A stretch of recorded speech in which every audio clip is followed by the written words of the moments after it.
they are going to give 2 crores jobs.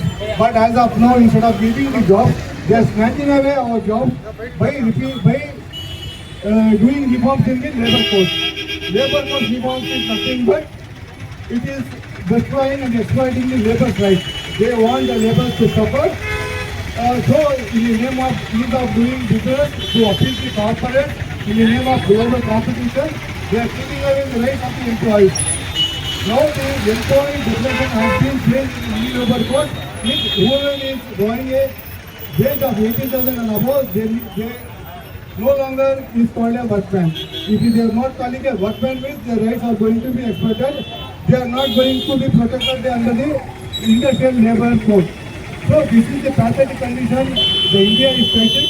And after 2020, since 2010, we are demanding for the old pension scheme. We don't want the new pension scheme.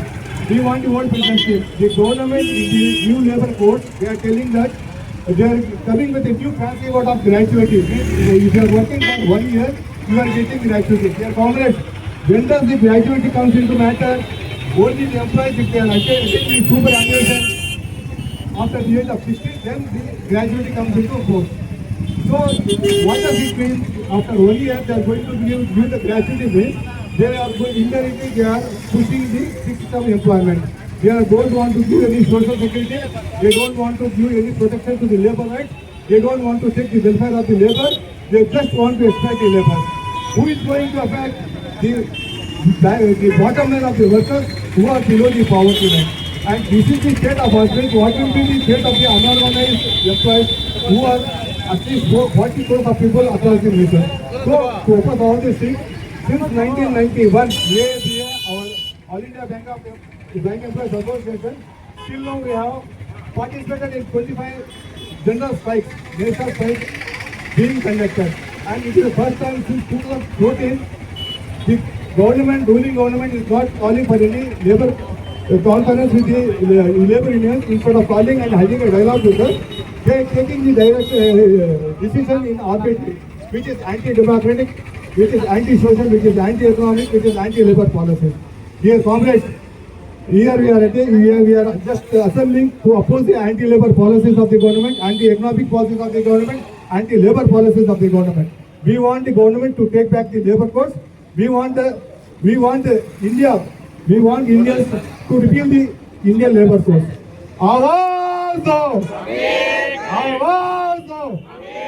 We demand the government to take back the labor codes. We demand to take back the new labor codes. Anti-labor reforms we oppose. Anti-labor reforms we oppose. Anti-economic policies we oppose. Anti-employees policies we oppose. And besides this, comrades, if you see the Grameen banks, the government is coming with an IPO. I don't know what is the business the government has got or the corporate has got in serving the poor people when we the Grameen banks are doing extremely good in serving the poor people across the world to the remotest places. Instead of coming and opening the corporate, they don't want to open any banks in the private sector, I mean to say the rural sector. But they want a stake in the retail rural banks. Just see the malevolent intention of the government. They just want to take the profit and they want to exploit the workers from time to time in the name of labor reforms, in the name of fancy words like the fixed-term employment, gratuity, all these are bogus, comrades. Modi used to tell Sabka Vikas, but here it is not Sabka Vikas, Sabke Saath, Sabka Nash ho raha. So we oppose the anti-labor policies of the government. We stand united to fight this agitation.